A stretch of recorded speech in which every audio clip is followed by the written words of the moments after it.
जरा एक बहुत ही दिलचस्प स्थिति की कल्पना कीजिए। अच्छा। मतलब मान लीजिए कि दुनिया भर में एक बहुत बड़ा मिशन लॉन्च करना है। अच्छा। हाँ, और एक ऐसा संदेश है जिसे धरती के हर एक इंसान तक पहुंचाना है, और वो भी बहुत ही कम समय में। लेकिन इसमें एक बहुत बड़ी शर्त है। कैसी शर्त? शर्त ये है कि इस पूरे प्रोजेक्ट के लिए जो बजट है ना, वो एकदम शून्य है।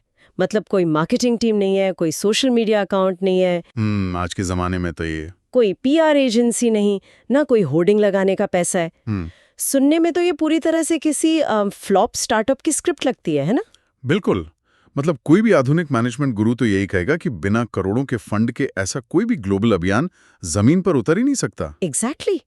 आज के डिजिटल युग में जहां हर छोटी सी चीज को प्रमोट करने के लिए लाखों का बजट और एल्गोरिदम की समझ चाहिए होती है, वहां बिना किसी संसाधन के विश्वव्यापी आंदोलन का विचार ही एकदम अव्यवहारिक लगता है। सही बात है। लेकिन यहाँ सबसे हैरान करने वाली बात यह है कि आज से लगभग 2000 साल पहले बिल्कुल इसी असंभव चुनौती का सामना किया गया था। और वो भी इतनी सफलता के साथ कि उसका असर आज तक मौजूद है। तो आज की इस गहरी चर्चा में हम इसी विषय का विश्लेषण करने वाले हैं। हमारे पास जो स्रोत है वो कॉवेनेंट ट्रेनिंग नोट्स है, जो मुख्य रूप से बाइबल के लूका रचित सुसमाचार के 10वें अध्याय पर आधारित हैं। हाँ, और यहाँ चर्चा को आगे बढ़ाने से पहले ना एक बात स्पष्ट करना बहुत जरूरी है। हम इस चर्चा में इन धार्मिक पाठों का कोई समर्थन, प्रचार या बचाव नहीं कर रहे हैं। बिल्कुल, हमारा उद्देश्य पूरी तरह से तटस्थ है। सही कहा। हम इन स्रोतों में दी गई जानकारी को बस एक व्यावहारिक फील्ड गाइड और एक रणनीतिक ब्लूप्रिंट के रूप में निष्पक्ष रूप से देख रहे हैं। मैं ये समझने की कोशिश कर रहा हूं कि एक जमीनी स्तर का आंदोलन बिना किसी आधुनिक संसाधन के सिर्फ मानवीय मनोविज्ञान का इस्तेमाल करके कैसे खड़ा किया जा सकता है। एकदम सही। मतलब ये स्रोत कोई भारी भरकम दार्शनिक या धार्मिक सिद्धांतों की किताब नहीं लगता, बल्कि ये समाज के सबसे निचले स्तर यानी आम लोगों के घरों से एक आंदोलन शुरू करने का एक बहुत ही पक्का और स्पष्ट ब्लूप्रिंट है। बिल्कुल। तो चलिए इस ब्लूप्रिंट को खोलते हैं। अब किसी भी बड़े काम को शुरू करने के लिए सबसे पहले एक योजना और एक टीम की जरूरत होती है। हाँ, टीम के बिना तो कुछ नहीं हो सकता। यहीं से इस ब्लूप्रिंट का पहला कदम शुरू होता है, जो मुझे सच कहूं तो मैनेजमेंट के नजरिए से बहुत ही अजीब और अकुशल लगा, मतलब इनएफिशिएंट लगा। अच्छा, ऐसा क्या उस टीम निर्माण की रणनीति में जो अकुशल लगता है? तो स्रोत के अनुसार 70 लोगों को नए गांव में भेजा गया था, लेकिन उन्हें अकेले नहीं बल्कि 2-2 की टीम में भेजा गया। अब गणित के हिसाब से देखा जाए तो ये समय और संसाधनों की बहुत बड़ी बर्बादी है।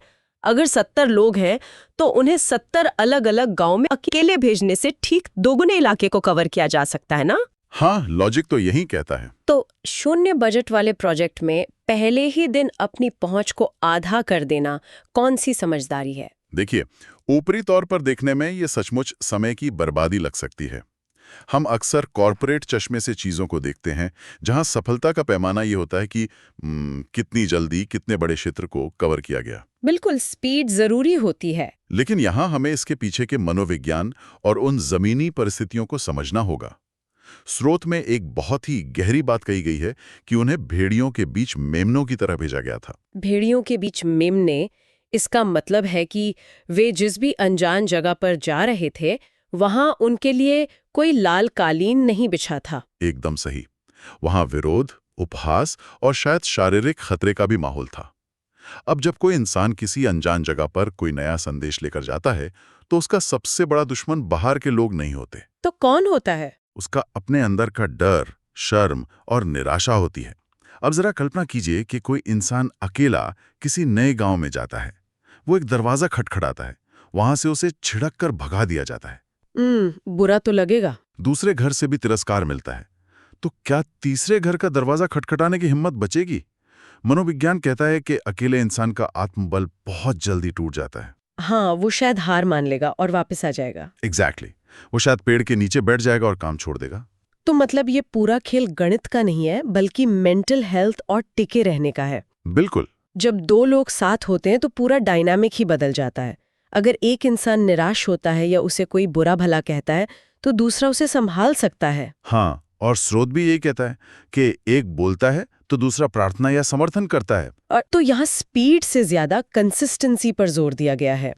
क्योंकि एक इंसान तेजी से जाकर जल्दी हार मान सकता है, लेकिन 2 लोग शायद धीमी गति से चलें पर वे रुकेंगे नहीं। ये एक बहुत ही सटीक निष्कर्ष निकाला आपने। ये महज काम को तेजी से खत्म करने के बारे में नहीं है, बल्कि उस काम को लंबे समय तक टिकाए रखने के बारे में है। सही बात है।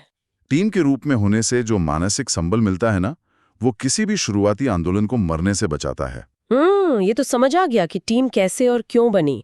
लेकिन इसी हिस्से में एक और बात है जिस पर मैं थोड़ी चर्चा करना चाहूंगी। बताइए। स्रोत कहता है कि फसल बहुत है लेकिन कामगार कम हैं, इसलिए नए कामगारों के लिए प्रार्थना करो। हाँ, ये बहुत अहम हिस्सा है। अब आधुनिक दुनिया में जब किसी प्रोजेक्ट के लिए लोग चाहिए होते हैं तो एक HR रिक्रूटमेंट ड्राइव चलाई जाती है, विज्ञापन दिए जाते हैं, बाहर से टैलेंट हायर किया जाता है।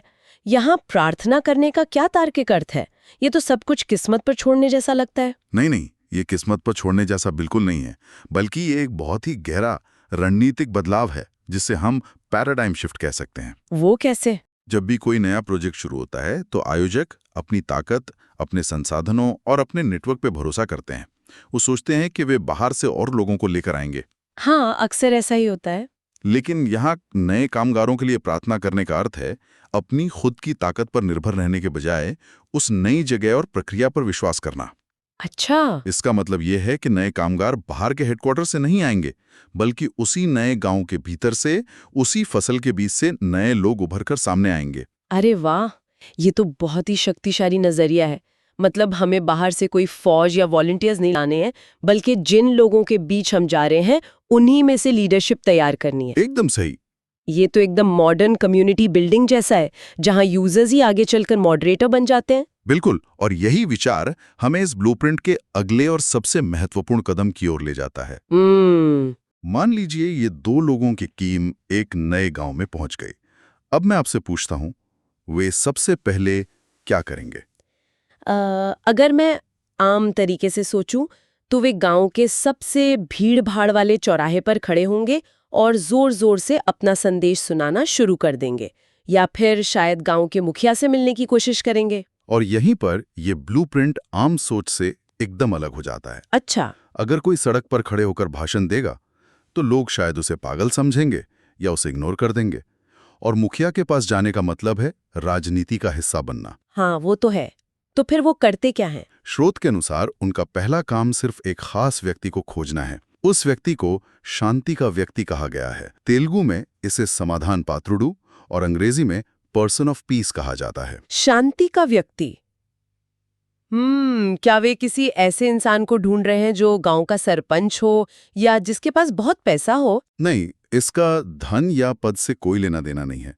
ये किसी पद का नाम नहीं है, बल्कि एक विशेष प्रकार के स्वभाव का वर्णन है। स्वभाव मतलब कैसा स्वभाव? ये व्यक्ति पूरे समुदाय के लिए एक मास्टर की तरह होता है। हर घर का दरवाजा खटखटाने या सड़क पर अजनबियों से बहस करने के बजाय पूरी ऊर्जा सिर्फ इस एक व्यक्ति को खोजने में लगाई जाती है। अच्छा, तो इसकी पहचान क्या है? इसकी पहचान ये है कि ये अजनबियों का स्वागत करता है, मिलनसार होता है और सबसे जरूरी बात, ये नई बातें सुनने के लिए खुले विचारों वाला होता है, मतलब ओपन माइंडेड होता है। अगर मैं इसे एक आधुनिक परिदृश्य में देखने की कोशिश करूं, तो मान लीजिए कोई इंसान किसी अनजान शहर या देश में पहुंचता है। हाँ। उसे वहां की भाषा नहीं पता, गलियां अनजान है और हर कोई अजनबी है। ऐसे में एक डर बना रहता है, लेकिन तभी उस इंसान को वहां का कोई बहुत ही मिलनसार लोकल गाइड मिल जाए। एग्जैक्टली। या कोई ऐसा सहकर्मी टकरा रहा है जो उसे अपने दोस्तों के ग्रुप में शामिल कर ले। वो एक अकेला स्थानीय इंसान उस पूरी नई जगह को एकदम सुरक्षित और परिचित बना देता है। ये एक बहुत ही बेहतरीन उपमा दी आपने। वो शांति का व्यक्ति उस समुदाय में एक पुल का काम करता है, एक ब्रिज बनाता है। हाँ, बिल्कुल। हर समाज में कुछ ऐसे लोग होते हैं जिन पर बाकी लोग भरोसा करते हैं, जो सबसे जुड़े होते हैं। जब वो व्यक्ति अजनबियों का स्वागत करता है तो उसके माध्यम से उसका पूरा नेटवर्क, मतलब उसका परिवार, उसके दोस्त, हाँ, उसका परिवार, दोस्त, पड़ोसी सब अपने आप उस नए संदेश के लिए खुल जाते हैं। तो मतलब उन 70 लोगों की टीम को 70 गांव नहीं बल्कि 70 शांति के व्यक्ति खोजने हैं। बिल्कुल। ये बहुत ज्यादा फोकस वाली रणनीति है। खैर, अब मान लेते हैं कि हमारी टीम को ये मास्टर की मिल गया। वो स्थानीय इंसान उन्हें अपने घर ले जाता है। अब स्रोत का अगला निर्देश आता है जो मुझे सच में बहुत अटपटा लगा। ऐसा क्या है उसमें? अब यहाँ फिर से मुझे वो अकुशलता नजर आ रही है। अच्छा, वो कैसे? एक ही घर में टिके रहने से क्या होगा? अगर संदेश फैलाना है तो घर घर जाना चाहिए ना? ये सवाल बहुत लाजमी है और ज्यादातर लोग यही गलती करते हैं। वे सिर्फ सूचना देने और गहरा प्रभाव डालने के बीच का अंतर नहीं समझते। जब कोई इंसान घर घर जाकर सिर्फ पर्चे बांटता है तो वो एक सेल्समैन बनकर रह जाता है। लेकिन ये निर्देश एक बहुत ही गहरी सामाजिक और मनोवैज्ञानिक रणनीति की तरफ इशारा करता है। पर मैं समझ नहीं पा रही हूँ कि किसी का दिया हुआ खाना खाने में कौन सी रणनीति है। इसे ऐसे समझिए कि सामाजिक संवाद में पावर डायनामिक्स कैसे काम करती हैं। अच्छा। जब कोई मंच पर खड़े होकर भाषण देता है तो सारी शक्ति वक्ता के पास होती है, सुनने वाले बस चुपचाप ग्रहण करते हैं। हाँ, वो एक तरफा होता है। लेकिन जब कोई इंसान किसी दूसरे के घर में रुकता है, उनके बिस्तर पर सोता है और उनका दिया हुआ भोजन खाता है, तो वो खुद को एक कमजोर या आश्रित स्थिति में रख देता है। ओह, ये तो एकदम उल्टा हो गया। मतलब वो ये नहीं दिखा रहे कि हम बाहर से आए हैं, हम तुमसे ज्यादा ज्ञानी हैं और तुम्हें कुछ सिखाने आए हैं। बिल्कुल। बल्कि दूसरे का खाना खाकर वे ये साबित कर रहे हैं कि वे उस परिवार और उनकी संस्कृति का सम्मान करते हैं। एकदम सही पकड़ा आपने। जब आप किसी पर आश्रित होते हैं तो आप ये दिखाते हैं कि आप उनके साथ एक ही स्तर पर हैं। ये तरीका लोगों के मन की उन रक्षात्मक दीवारों को तोड़ देता है जो आमतौर पर अजनबियों के लिए खड़ी होती हैं। हाँ, डिफेंसिव वॉल्स। जब तक ये दीवारें मौजूद हैं, कोई भी संदेश दिल तक पहुंच ही नहीं सकता। इसी भेद्यता या वल्नरेबिलिटी से एक कवनेंट समूह का निर्माण होता है। कवनेंट समूह? हाँ, यहाँ कवनेंट का अर्थ कोई कानूनी कागज या कॉन्ट्रैक्ट नहीं है, बल्कि एक परिवार जैसा गहरा, पवित्र और भरोसेमंद रिश्ता है। ये बहुत ही शानदार है। एक तरह से ये उस अहंकार को खत्म कर देता है जो अक्सर ज्ञान बांटने वालों में आ जाता है। बिल्कुल। तो अब हमारे पास एक मजबूत पारिवारिक रिश्ता बन चुका है, रक्षात्मक दीवारें गिर चुकी हैं। तो क्या अब वो टीम अपना मुख्य संदेश देना शुरू करती है? अभी भी नहीं। अरे, अभी भी नहीं? हाँ, संदेश देने से पहले एक और महत्वपूर्ण कदम है जिसे अक्सर नजरअंदाज कर दिया जाता है। स्रोत कहता है, पहले बीमारों को ठीक करो और उसके बाद उन्हें बताओ कि संदेश क्या है। मतलब दर्शन शास्त्र या ज्ञान की बातें करने से पहले व्यवहारिक काम करो। बिल्कुल। ये बहुत ही तार्किक लगता है। अगर कोई इंसान भूख से तड़प रहा है या शारीरिक दर्द में है या गहरे मानसिक तनाव में है, तो उसे किसी नए विचार या सिद्धांत के बारे में बताना पूरी तरह से बेमानी है। हाँ, उसका दिमाग उस स्थिति में होता ही नहीं है। एग्जैक्टली, वो कुछ नया सुन ही नहीं पाएगा। आपने बिल्कुल सही कहा। ये कदम दर्शाता है कि बिना वास्तविक हमदर्दी के कोई भी संदेश सिर्फ शोर होता है। जब इंसानों की बुनियादी शारीरिक और मानसिक तकलीफों को दूर करने का प्रयास किया जाता है तो ये निस्वार्थ प्रेम को साबित करता है। सही बात है। और जब किसी इंसान को यह महसूस होता है कि सामने वाले को सच में उसकी परवाह है, तब जाकर उसका दिमाग और दिल किसी भी नई जानकारी को ग्रहण करने के लिए पूरी तरह तैयार होता है। और जब दिल खुल जाते हैं तब जाकर संदेश साझा किया जाता है। बिल्कुल। लेकिन मैंने पढ़ा कि स्रोत में इस संदेश को देने का तरीका भी बहुत अलग बताया गया है। इसके लिए डिस्कवरी बाइबल स्टडी या डीबीएस तरीके का इस्तेमाल होता है। हाँ, डीबीएस। ये डीबीएस क्या है और ये किसी सामान्य भाषण से कैसे अलग है? देखिए, सामान्य तौर पर शिक्षा कैसे दी जाती है। एक कमरे में एक व्यक्ति मंच पर खड़ा होता है जिसे सब कुछ पता होता है। हाँ, जैसे कोई टीचर। और बाकी लोग चुपचाप बैठकर बस नोट्स लेते हैं। ये एक तरफा होता है। लेकिन डीबीएस का मॉडल पूरी तरह से अलग है। कैसे? इसमें कोई एक शिक्षक और बाकी छात्र नहीं होते। इसमें सब लोग एक गोल घेरे में बैठते हैं और ये कोई लेक्चर नहीं होता, बल्कि सवालों का एक सिलसिला होता है। ये तो किसी बोरिंग क्लासरूम की बजाय किसी ट्रेजर हंट यानी खजाने की खोज जैसा लग रहा है। हाँ, बिल्कुल। जहाँ सब मिलकर एक साथ सुराग ढूंढ रहे हैं। ये ट्रेजर हंट की उपमा बिल्कुल सटीक है। इस घेरे में बैठकर वे किसी पाठ को पढ़ते हैं और फिर कुछ बहुत ही सरल लेकिन गहरे सवाल पूछते हैं। जैसे ये कहानी किसी सर्वोच्च सत्ता या ईश्वर के बारे में क्या बताती है, और ये हम इंसानों के स्वभाव के बारे में क्या बताती है। कोई भी किसी को सही जवाब नहीं रटाता। लेकिन इसमें थोड़ा जोखिम नहीं है? कैसा जोखिम? मतलब अगर कोई शिक्षक नहीं है जो सही जवाब बता सके तो लोग गलत दिशा में भी तो सोच सकते हैं। इस ट्रेजर हंट वाले तरीके के पीछे का विज्ञान क्या है? इसके पीछे कॉग्निटिव साइकोलॉजी यानी संज्ञानात्मक मनोविज्ञान काम करता है। अच्छा। जब कोई दूसरा इंसान हमें कोई सच्चाई बताता है तो हमारा दिमाग उसे सिर्फ डेटा की तरह स्टोर करता है, जिसे हम कुछ दिन बाद भूल सकते हैं। हाँ, वो रटने जैसा हो गया। लेकिन जब कोई इंसान सवालों के जरिए खुद किसी निष्कर्ष तक पहुंचता है तो उसके दिमाग में एक आहा मोमेंट होता है। न्यूरोलॉजी के अनुसार जब दिमाग खुद डॉट्स को कनेक्ट करता है तो वो जानकारी स्थायी हो जाती है। वाओ! स्वखोज से मिली सच्चाई को इंसान जीवन भर नहीं भूलता, क्योंकि वो उसकी अपनी खोजी हुई सच्चाई होती है, किसी और की थोपी हुई नहीं। ये बहुत ही गहरी बात है यार। खुद से खोजी गई सच्चाई पर इंसान का एक मालिकाना हक हो जाता है, ओनरशिप आ जाती है। एग्जैक्टली। तो अब तक की कहानी में ज्ञान मिल गया, सच्चाई की खुद से खोज हो गई और एक गहरा पारिवारिक रिश्ता भी बन गया। हाँ। लेकिन यहाँ मेरे दिमाग में एक और बड़ा सवाल आ रहा है। ये सब एक छोटे से समूह में एक घर के अंदर हो रहा है। ये एक विशाल विश्वव्यापी आंदोलन में कैसे बदलता है? मतलब इसे बड़े स्तर पर स्केल कैसे किया जाता है? इस पूरे ब्लूप्रिंट का जो सबसे शक्तिशाली इंजन है, जो इस छोटे से समूह को एक बड़े आंदोलन में बदलता है, वो है जवाबदेही, यानी अकाउंटेबिलिटी। जवाबदेही। इसे समझने के लिए मैं एक बहुत ही आम जिंदगी का उदाहरण लेना चाहूंगी, जिम और फिटनेस का। हाँ, बताइए। मान लीजिए कोई इंसान अकेले ही एक महंगे जिम की मेंबरशिप ले लेता है। वो यूट्यूब पर दुनिया भर के फिटनेस वीडियोस देख डालता है, लेकिन होता क्या है? कुछ दिन बाद वो छोड़ देता है। बिल्कुल। पहले 2 दिन बहुत जोश रहता है और तीसरे दिन शरीर दर्द करने लगता है तो वो इंसान जिम जाना छोड़ देता है। जानकारी पूरी है, लेकिन अमल शून्य है। ये इंसानी फितरत है। बिना किसी बाहरी दबाव या जिम्मेदारी के हम अक्सर अपने आराम के क्षेत्र यानी कंफर्ट जोन में वापस लौट जाते हैं। लेकिन अगर उसी इंसान के पास एक जिम कोच हो, एक ऐसा कोच जो हर शुक्रवार को सामने बिठाकर आंखों में देखकर पूछे कि क्या तुमने बुधवार को तय किए गए 50 पुशअप्स किए थे, क्या तुमने डाइट फॉलो की, तो पूरा खेल बदल जाता है। बिल्कुल बदल जाता है। वो इंसान डर से, थोड़ी शर्म से या उस जिम्मेदारी के एहसास से वो काम जरूर करता है। उस कोच की आंखों में आंखें डालने के दबाव के कारण काम पूरा होता है। एकदम सही। यही वो जादुई तत्व है जो ज्ञान को व्यवहार में बदलता है। लूका 10 के उस स्रोत में जब 70 लोग अपना काम खत्म करते हैं तो वो जाकर किसी पेड़ के नीचे आराम नहीं करने लगते। तो वो क्या करते हैं? वे अपनी अपनी राह नहीं चले जाते। वे वापस आते हैं और अपनी पूरी रिपोर्ट देते हैं। जवाबदेही तय होती है। तो क्या उस डीबीएस घेरे में भी ऐसा ही कुछ होता है? हाँ, बिल्कुल। जब अगली बार वो समूह मिलता है तो सबसे पहला सवाल ये नहीं होता कि आज नया क्या सीखेंगे। अच्छा, तो क्या पूछते हैं? सबसे पहला सवाल होता है, पिछले हफ्ते जो बातें हमने सीखी थी और जो फैसले लिए थे उन पर अमल कैसे किया? बाप रे, ये तो एकदम डायरेक्ट सवाल है। हाँ, ये बस ज्ञान की परीक्षा नहीं है, ये आचरण की परीक्षा है।